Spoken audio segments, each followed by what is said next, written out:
that whatever the mind can conceive and believe, the mind can achieve, regardless of how many times you may have failed in the past or how lofty your aims and hopes may be. Let me call your attention to a great power which is under your control, said Mr. Carnegie, a power which is greater than poverty, greater than the lack of education, greater than all of your fears and superstitions combined. It is the power to take possession of your own mind and direct it to whatever ends you may desire.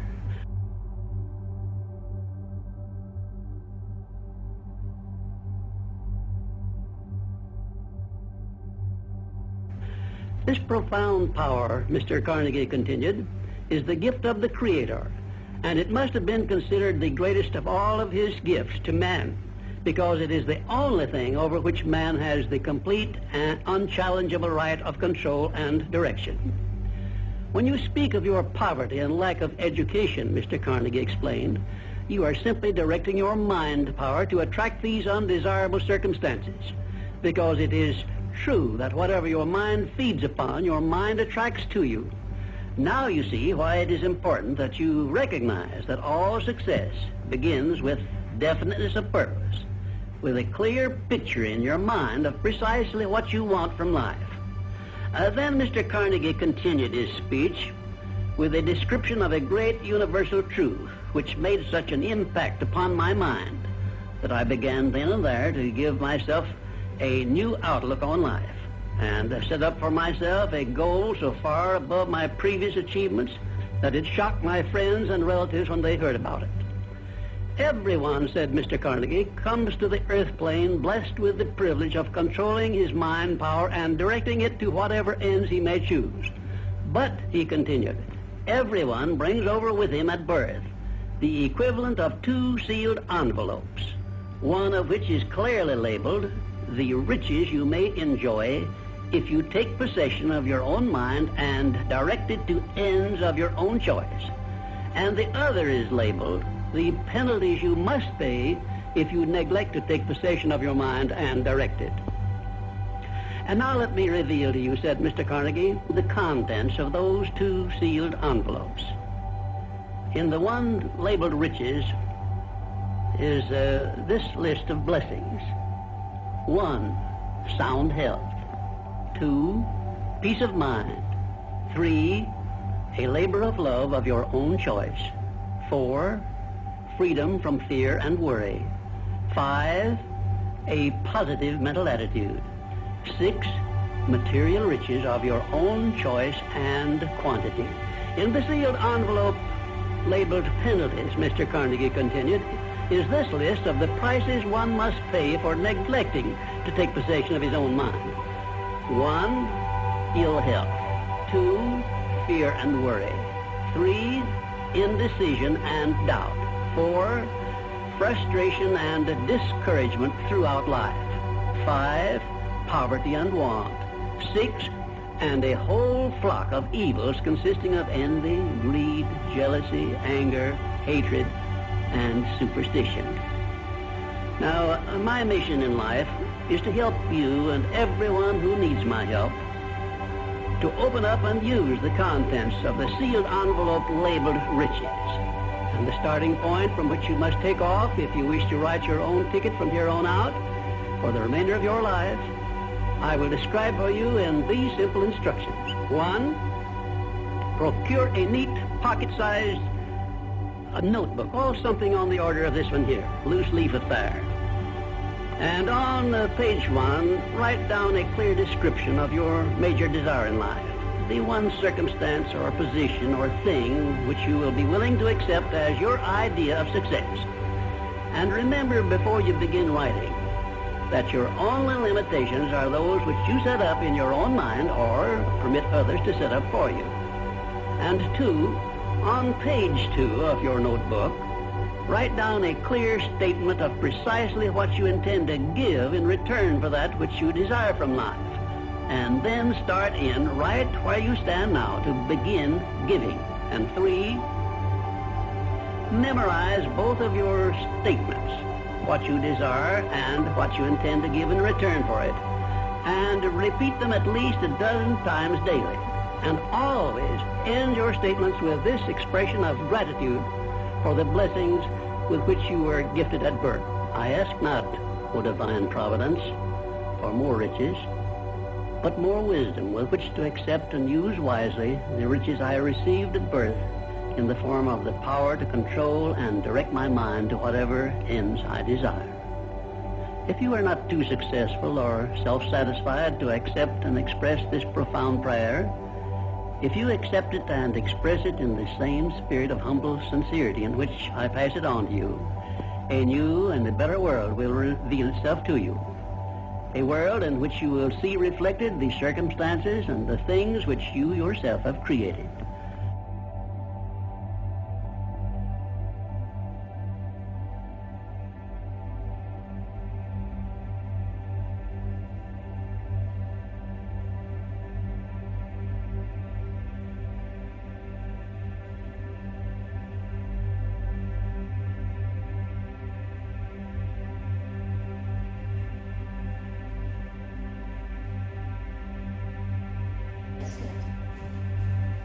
The difference between you and an earthworm, which is right here beneath you right now, is just that you can remember almost your entire life, and using that information you can project and create what you consider as future. What you and almost every human being is suffering is what is causing pain to them, what is their misery, what is their suffering is just this. These two fundamental faculties which set you apart from every other creature, these two faculties are of memory and imagination. So when you say something from the past comes and grabs me and I suffer, past is not suffering. You cannot suffer the past because it does not exist. Nobody can suffer that which does not exist. What you're suffering is your faculty of memory. What happened 10 years ago, you can suffer. What may happen day after tomorrow, you can already suffer. This does not mean that you're suffering an yesterday or a tomorrow. That's out of question. What you're suffering is your memory and your imagination.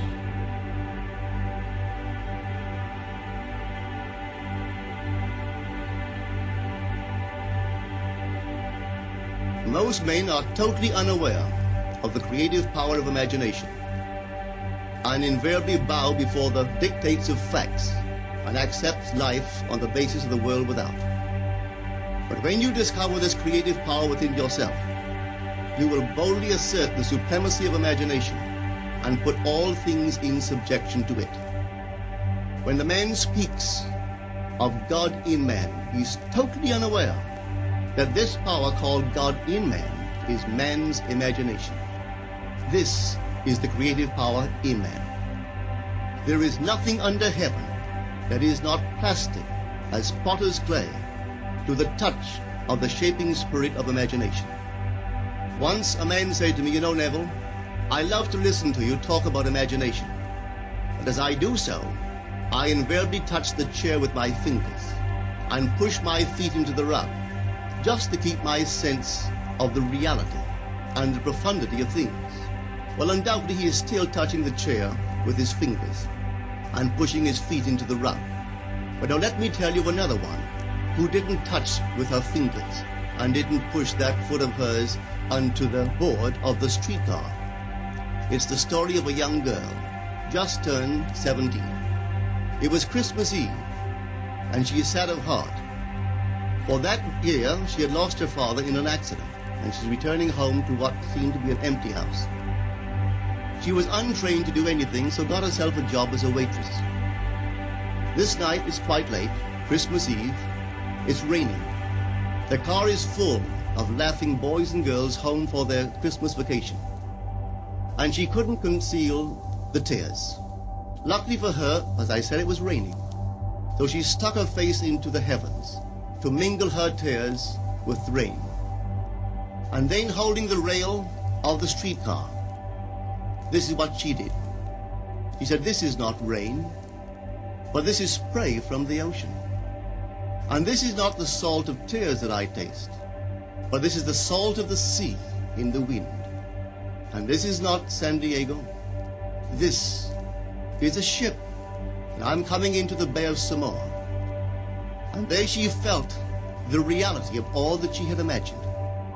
Then came the end of the journey, and all are out.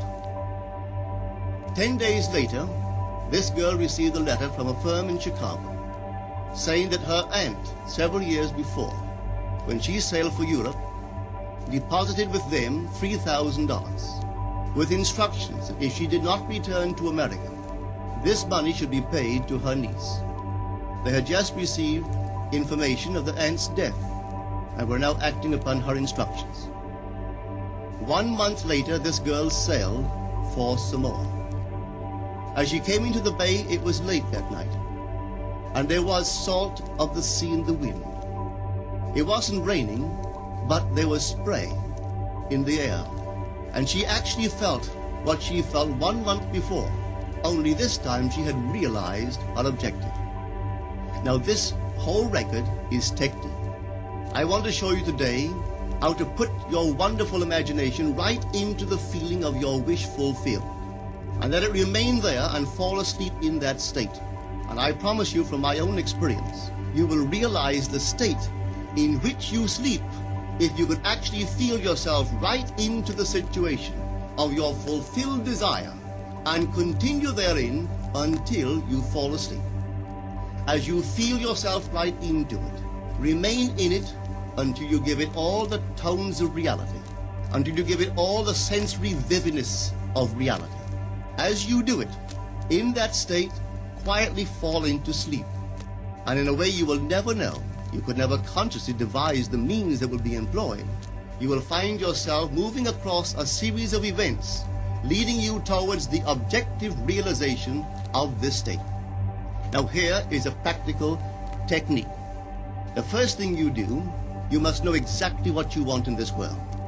When you know exactly what you want, make as lifelike a representation as possible of what you would see and what you would touch and what you would do, and physically moving in such a state. For example, suppose I wanted a home, but I had no money, but I still know what I want. I, without taking anything into consideration, I would make as lifelike a representation of the home that I would like, with all the things in it that I would want. And then, this night, as I would go to bed, I would, in a state, a drowsy, sleepy state, the state that borders upon sleep, I would imagine that I am actually in such a house, that were I to step off the bed, I would step upon the floor of that house. Were I to leave this room, I would enter the room that is adjacent to my imagined room in that house. And while I am touching the furniture and feeling it to be solidly real, and while I am moving from one room to the other in my imaginary house, I would go sound asleep in that state. And I know that in a way I could not consciously devise, I would realize my house. I have seen it work time and time again. If I wanted promotion in my business, I would ask myself what additional responsibilities would be mine were I to be given this great promotion. What would I do? What would I say? What would I see? How would I act? And then in my imagination, I would begin to see and touch and do and act as I would outwardly see and touch and act were I in that position. If I now desired the mate of my life, were I now in search of some wonderful girl or some wonderful man, what would I actually find myself doing that would imply that I have found my state? For instance, suppose now I was a lady. One thing I would definitely do, I would wear a wedding ring. I would take my imaginary hands and I would feel the ring that I would imagine to be there. And I would keep on feeling it until it seemed to me to be solidly real. I would give it all the sensory vividness I am capable of giving anything. And while I am feeling my imaginary ring, which implies I am married, I would sleep. This story is told us in the Song of Songs, or the Song of Solomon. It is said, at night on my bed, I sought him whom my soul loveth. I found him whom my soul loveth, and I would not let him go, until I brought him into my mother's house, right into the chamber of her that conceived me. If I would take that beautiful poem and put it into modern English, into practical language, it would be this. While sitting in my chair, I would feel myself right into the situation of my fulfilled desire. And having felt myself into that state, I would not let it go. I would keep that mood alive, and in that mood, I would sleep. That is, taking it right into my mother's chamber, into the chamber of her that conceived me. You know, people are totally unaware of this fantastic power of the imagination. But when man begins to discover this power within him, he never plays the part that he formerly played. He doesn't turn back and become just the reflector of life. From here on in, he is the affecter of life. The secret of it is to center your imagination in the feeling of the wish fulfilled and remain therein. For in our capacity to live in the feeling of the wish fulfilled lies our capacity to live the more abundant life. Most of us are afraid to imagine ourselves as important and noble individuals, secure in our contribution to the world, just because at the very moment that we start our assumption, reason and our senses deny the truth of our assumption. We seem to be in the grip of an unconscious urge, which makes us cling desperately to the world of familiar things and resist all that threatens to tear us away from our familiar and seemingly safe morals. But I appeal to you to try it. If you try it, you will discover this great wisdom of the ancients, for they told it to us in their own strange, wonderful, symbolical form.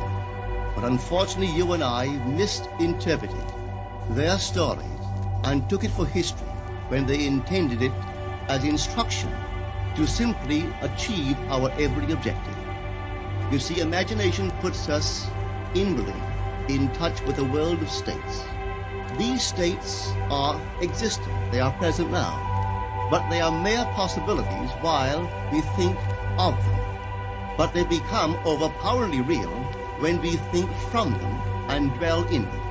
You know, there's a wide difference between thinking of what you want in this world and thinking from what you want. Let me tell you, when I first heard of the strange and wonderful power of the imagination, it was in 1933 in New York City. An old friend of mine taught it to me. He turned to the 14th of John, and this is what he read. In my Father's house are many mansions. If it were not so, I would have told you. I go to prepare a place for you. And if I go and prepare a place for you, I will come again and receive you unto myself, that where I am, there ye may be also. He explained to me that this central character of the Gospels was human imagination.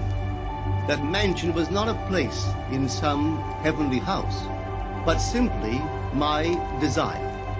If I would make a living representation of the state desired, and then enter that state and abide in that state, I would realize. At the time, I wanted to make a trip to the island of Barbados in the West Indies, but I had no money. He explained to me that if I would that night, as I slept in New York City, assume that I was sleeping in my earthly father's house in Barbados, and go sound asleep in that state, that I would realize my trip. Well, I took him at his word and tried it. For 1 month, night after night, as I fell asleep, I assumed I was sleeping in my father's home in Barbados. At the end of my month, an invitation from my family came, inviting me to spend the winter in Barbados. I sailed for Barbados the early part of December of that year. From then on, I knew I had found this Savior in myself. The old man told me that it would never fail. Even after it happened, I could hardly believe that it would not have happened anyway. That's how strange this whole thing is. On reflection, it happens so naturally. You begin to feel or to tell yourself, well, it would have happened anyway. And you quickly recover from this wonderful experience of yours. It never failed me if I would give the mood, the imagined mood, sensory vividness. I could tell you unnumbered case histories to show you how it works. But in essence, it's simple. You simply know what you want. When you know what you want, you're thinking of it. That is not enough. You must now begin to think from it. Well, how could I think from it? I am sitting here, and I desire to be elsewhere. How could I, while sitting here physically, put myself in imagination at a point in space removed from this room and make that real to me? Quite easily. My imagination puts me in touch inwardly with that state. I imagine that I am actually where I desire to be. How can I tell that I am there? There is only one way to prove that I am there. For what a man sees when he describes his world is as he describes it relative to himself. So what the world looks like depends entirely upon where I stand when I make my observation. So if, as I describe my world, it is related to that point in space I imagine that I am occupying, then I must be there. I am not there physically, no, but I am there in my imagination. And my imagination is my real self. And where I go in imagination and make it real, there I shall go in the flesh also. When in that state I fall asleep, it is done. I have never seen it fail. So this is the simple technique on how to use your imagination to realize your every objective. Here is a very healthy and productive exercise for the imagination. Something that you should do daily. Daily relive the day as you wish you had lived it, revising the scenes to make them conform to your ideals. For instance, suppose the day's mail brought disappointing news. Revise the letter. Mentally rewrite it and make it conform to the news you wish you had received. Or suppose you didn't get the letter you wish you had received. Write yourself the letter and imagine that you received such a letter. Let me tell you a story that took place in New York not very long ago. In my audience sat this lady who had heard me numberless times. And I was telling the story of revision. That man, not knowing the power of imagination, he goes to sleep at the end of his day, tired and exhausted, accepting as final all the events of the day. And I was trying to show that man should, at that moment, before he sleeps, he should rewrite the entire day and make it conform to the day he wished he had experienced. Here is the way a lady wisely used this law of revision. It appears that 2 years ago, she was ordered out of her daughter-in-law's home. For 2 years, there was no correspondence. She had sent her grandson at least 24 presents in that interval, but not one was ever acknowledged. Having heard the story of revision, this is what she did. As she retired at night, she mentally constructed 2 letters. One she imagined coming from her grandson, and the other from her daughter-in-law. In these letters they expressed deep affection for, and wondered why she had not called to see them. This she did for 7 consecutive nights, holding in her imaginary hand the letter she imagined she had received, and reading these letters over and over until it aroused within her the satisfaction of having heard. Then she slept. On the 8th day, she received a letter from her daughter-in-law. On the inside there were 2 letters, one from her grandson and one from the daughter-in-law. They practically duplicated the imaginary letters that this grandmother had written to herself 8 days before. This art of revision can be used in any department of your life. Take the matter of health. Suppose you were ill. Bring before your mind's eye the image of a friend. Put upon that face an expression which implies that he or she sees in you that which you want the whole world to see. Just imagine he is saying to you, that he has never seen you look better. And you reply, I have never felt better. Suppose your foot was injured. Then do this. Construct mentally a drama which implies that you are walking, that you're doing all the things that you would do if the foot was normal. And do it over and over and over until it takes on the tones of reality. Whenever you do in your imagination that which you would like to do in the outer world, that you will do in the outer world. The one requisite is to arouse your attention in a way and to such intensity that you become wholly absorbed in the revised action. You will experience an expansion and refinement of the senses by this imaginative exercise, and eventually achieve vision in the inner world. The abundant life promised us is ours to enjoy now, but not until we have the sense of the Creator as our imagination can we experience it. Persistent imagination, centered in the feeling of the wish fulfilled, is the secret of all successful operations. This alone is the means of fulfilling the intention. Every stage of man's progress is made by the conscious, voluntary exercise of the imagination. Then you will understand why all poets have stressed the importance of controlled, vivid imagination. Listen to this one by the great William Blake. In your own bosom you bear your heaven and earth, and all you behold, though it appears without, it is within, in your imagination, of which this world of mortality is but a shadow. Try it, and you too will prove that your imagination is the Creator.